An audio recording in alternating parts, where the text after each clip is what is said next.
গুৱাহাটী মহানগৰীৰ দীপৰ বিলৰ সমীপৰ দেউস্থানত বিগত 2 বৰ্ষৰ সফলতাৰ পাছত এইবাৰ তৃতীয়বাৰৰ বাবে বড়ো ধানৰ খেতিৰে ৰাইজৰ লগতে কৃষি বিভাগৰো দৃষ্টি আকৰ্ষণ কৰিবলৈ সক্ষম হৈছে উদ্যমী কৃষক বিশিষ্ট সমাজকৰ্মী হিচাপে পৰিচিত বলেশ্বৰে ৰংপিয়ে।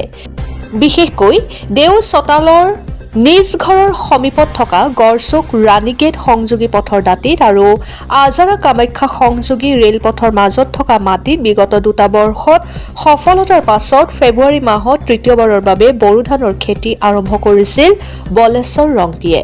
সম্প্ৰতি 3.5 মাহ জোৰা নিৰন্তৰ প্ৰচেষ্টাৰ ফলত ধানসমূহ পকিবলৈ আৰম্ভ কৰাত আজিৰে পৰা তেওঁ আৰম্ভ কৰিছে ধান কটা পৰ্ব।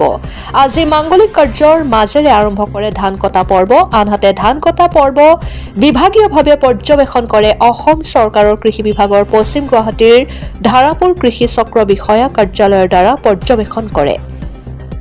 বিগত 2 বৰ্ষত বড়ো ধানৰ খেতিত লাভ কৰা সফলতাৰ বাবে ধাৰাপুৰ কৃষি চক্ৰ বিষয়াৰ কাৰ্যালয়ে বলেশ্বৰ ৰংপিক বড়ো ধানৰ অধিক উৎপাদন হোৱা থলুৱা CR 311 নামৰ উন্নত জাতৰ বীজৰ যোগান ধৰিছিল। আনহাতে বিয়লি কটা হোৱা ধানখিনি কৃষি বিভাগৰ উপস্থিত বিষয়াই জুখি বিঘাই প্ৰতি 32 মন উৎপাদন হোৱাটো নিশ্চিত কৰে। কৃষি বিভাগৰ বিষয়াই বলেশ্বৰ ৰংপিয়ে আশা কৰা ধৰণে উন্নত জাতৰ বড়ো ধানৰ খেতি কৰি অধিক উৎপাদন কৰাৰ বাবে শলাগ লয়।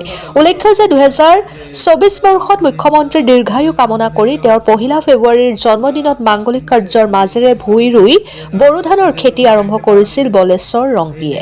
আনকি বিগত স্বাধীনতা দিৱসৰ সময়ত বড়ো ধানৰ খেতিত লাভ কৰা সফলতাৰ বাবে তেওঁলৈ মুখ্যমন্ত্ৰীয়ে চৰকাৰীভাৱে প্ৰশংসাসূচক পত্ৰ প্ৰেৰণ কৰি উৎসাহিত কৰিছিল।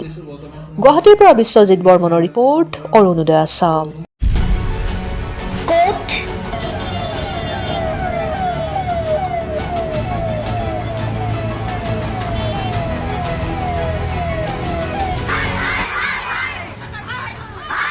কিয় কেনেকৈ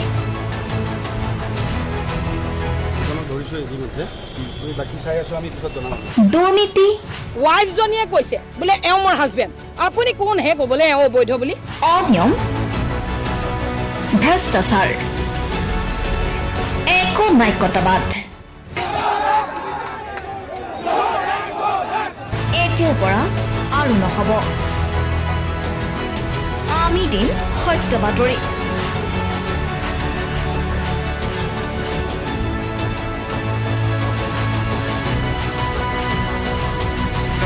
নিজকে সংস্থাপিত কৰাৰ বাবে শুদ্ধ ৰূপত নিৰ্ভীক নিৰপেক্ষতাৰে আমি সাজু। অসমৰ উন্নয়নমূলক যাত্ৰাই আজি এক নতুন দিগন্ত ভৰি দিছে। অসমৰ ৰাইজৰ পৰা আমি সদায় আশীৰ্বাদ বিচাৰোঁ। আমি এনেকৈ যাতে আমাৰ জননী জন্মভূমিক সেৱা কৰি যাব বিচাৰোঁ। অৰুণোদয় অসম নিৰ্ভীক নিৰপেক্ষ।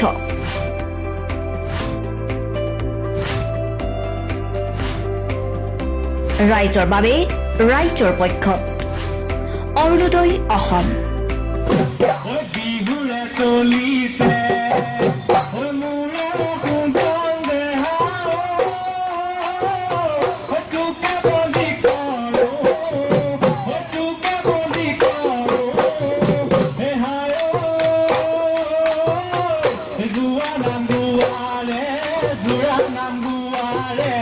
Solo